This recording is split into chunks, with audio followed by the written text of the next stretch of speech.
Pripun, Gus? Alhamdulillah. Sesi tanya jawab. Gus, dua nggih.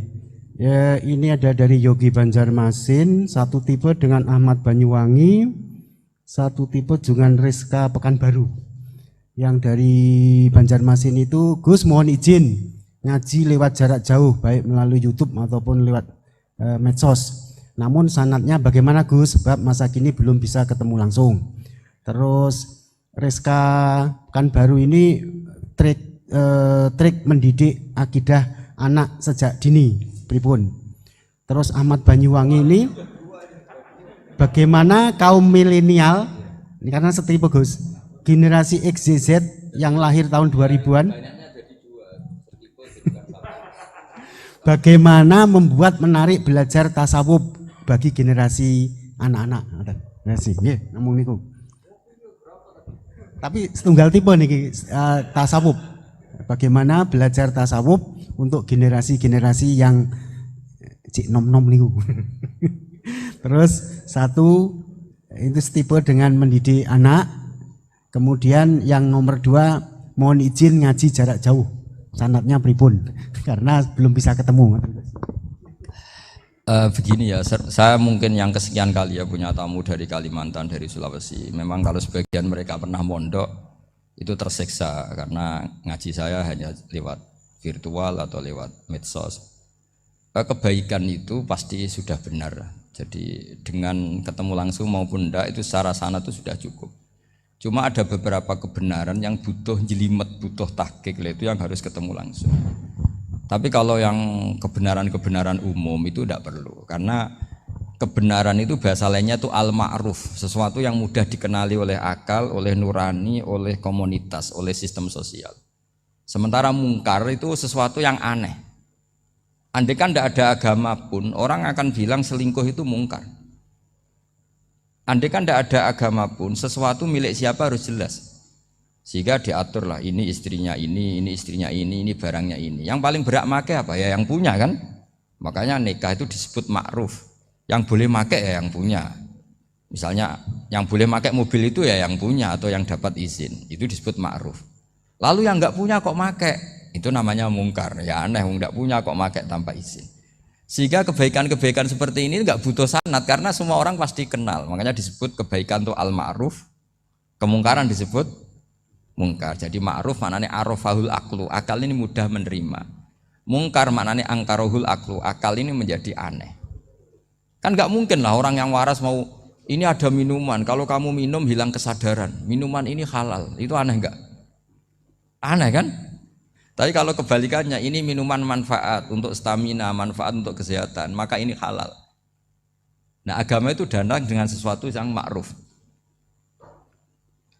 dan menolak sesuatu yang mungkar. Nah kebaikan-kebaikan seperti ini itu Pak Rektor gak perlu sanad karena itu sudah lazim, sudah keniscayaan. Lalu ada kebenaran yang butuh detail. Misalnya begini, wali nikah itu siapa? Wali nikah itu adalah bapaknya dan mbahnya misalnya. Nah kalimat dan mbahnya ini salah kalau dalam fikih Islam. Karena mbah dalam bahasa Jawa itu bisa mbah dari ibu.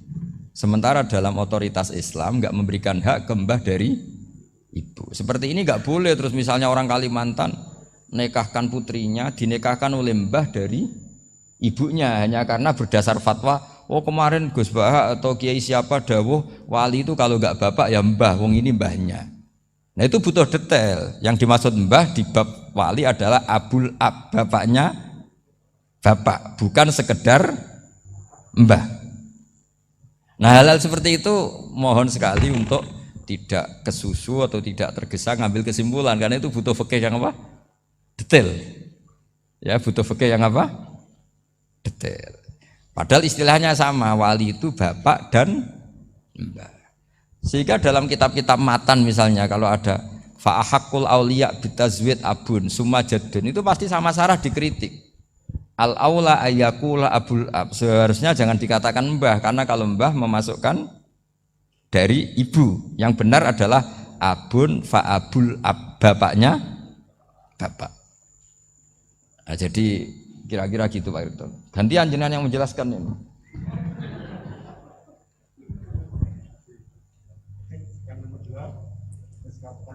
kalian ini bagaimana mendidik ini akidah dan tasawuf bagi generasi-generasi milenial ini. Ya kayak tadi, tasawuf maupun tauhid maupun ilmu moral apapun itu mudah sekali dididik. Ciri utama agama ini itu ad-dinu yusrun, agama itu mudah. Mudah itu artinya ya nurani nerima ya gampang, akal ya gampang, komunitas ya nerima gampang. Kayak tadi penjelasan saya tentang Tuhan. Ada orang miskin dari Indonesia, misalnya kuliah di Amerika. Dia mulai kecil tahu yang seharusnya jadi Tuhan itu siapa.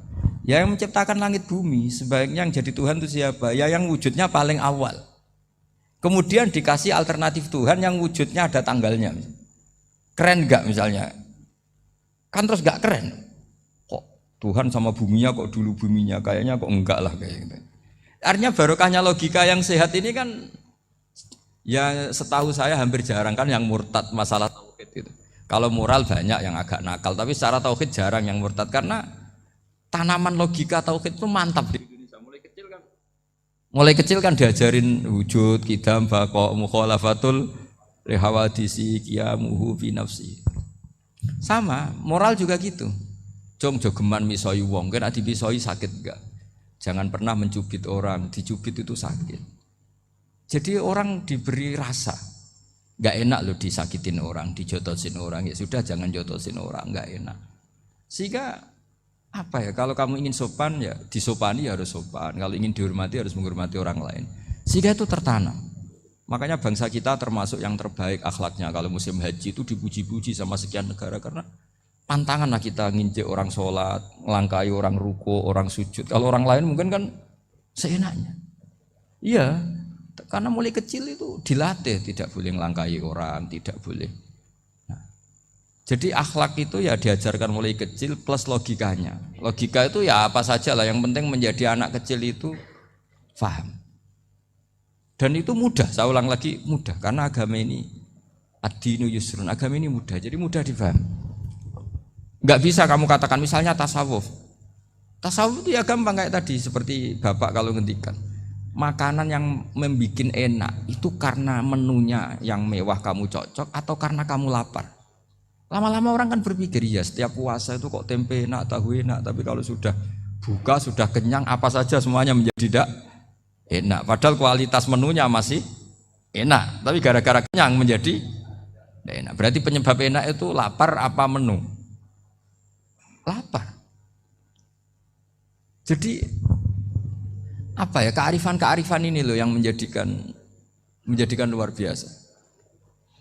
Makanya tadi ada kalimat yang benar, wa ja'alaha kalimatam baqiyatan fi aqibih. Jadi Ibrahim adalah nabi yang sukses menanamkan filosofi kebenaran ke anak cucunya. Dah, yang terakhir? Dah. Ini Siti Mutmainah dari Undip. Yeah. Maunya bergabung tapi karena terbatas, mohon izin Gus mengingat mati kebaikannya nopo untuk keluarga maupun pemimpin. Wah, ya bagus lah kalau itu. Kalau di kitab-kitab yang saya baca, ingat mati itu tidak selalu baik, juga tidak selalu buruk. Malah kalau menurut Sayyid Abdul Al-Haddad, khusus yang para pelajar yang mencari ilmu itu nggak baik ibadahnya ingat mati. Karena dia harus dinamis, harus mobil. Kalau ingat mati kan terus lemes. Tapi kalau untuk pejabat harus ingat mati, kalau enggak korupsi terus itu. Harus ingat mati. Jadi kalau manfaat bagi keluarga begini ya, saya merasakan. Ini tanya anak saya itu baru tamat aliyah kemarin. Yang satu barusan mondok sarang baru 2 bulan atau 1 bulan. Itu saya kalau bilang ke anak-anak gini, kamu ketemu saya itu harus spesial. Bisa saja bapak besok itu meninggal. Jadi semua hari itu spesial. Karena jangan-jangan ini kenangan terakhir. Nabi itu kalau ngajari orang supaya sholat khusyuk, sholli ka'annaha sholatu muwaddi'in. Kamu sholat seakan-akan itu sholat terakhir kamu. Oh itu mesti serius. Kamu ketemu istri seakan-akan terakhir pertemuan kayak mau pergi ke New Zealand atau ke Amerika. Aja malam itu spesial karena besok istri saya pergi. Bayangkan kalau itu terakhir mau mati. Sampai ngamuk serasido lah kan gitu. Jadi hikmah ingat mati itu makanya Nabi diantara riwayat ya. Meskipun riwayat ini diperdebatkan, tapi jelas ini satu petua yang baik. Wa'mal li akhiratika ka'annaka tamutuhud, dan kamu beramal untuk akhiratmu seakan-akan besok itu mati. Maka sholat kita akan spesial, hidup kita akan spesial karena kenangan kita terbaik ya sekarang, besok sudah mati. Sehingga anak-anak saya itu sama saya itu senang sekali. Saya juga sama anak-anak senang. Karena kesempatan ini tidak selalu ada. Jadi, tapi ada kalimat untuknya wa'mal di dunya ka i'mal di dunya ka anna kata isu abadan. Untuk duniawi kamu seakan-akan hidup selamanya. Itu maksudnya itu rileks saja. Misalnya hari ini urusan nggak selesai, besok masih ada hidup. Nggak selesai, besok masih hidup. Sehingga rileks. Tapi kalau urusan akhirat harus selesai sekarang karena besok sudah mati. Jadi ingat mati itu positifnya ya tadi. Semuanya akan indah. Coba orang yang mau meninggalkan Indonesia, misalnya nyuwun sewu LSM yang biasa demo atau mahasiswa yang biasa demo. Terus tawarin, besok kamu kuliah di Rusia. Itu warung apa saja kenangannya baik semua karena mau meninggalkan Indonesia. Tapi kalau tahu gak meninggalkan Indonesia, demo terus. Orang-orang sering demo, tawarin ke luar negeri, kira-kira mau enggak? Pasti lebih suka apa? Indonesia. Orang paling miskin yang ngeluh terus di dunia ngeluh gak pernah nikmat, tawarin mati, mau enggak? Enggak mau kan? Nah, jadi untuk supaya hidup ini nikmat, semuanya itu anggap kenangan terbaik Anda dan itu bisa saja kenangan terakhir. Makanya resepnya Nabi supaya sholat khusyuk apa? Sholli sholatan apa? Sholli sholatam wadiin, kamu sholat ka'anha sholatum wadiin, seakan-akan itu sholat apa? Terakhir. Sehingga terus kita nyaman, kita apa, dan kita nganggap ini sholat yang terakhir. Nanti ternyata masih lagi, ya sudah itu sholat yang terakhir lagi, sehingga semuanya apa? Spesial. Ya gitu Pak Rektor.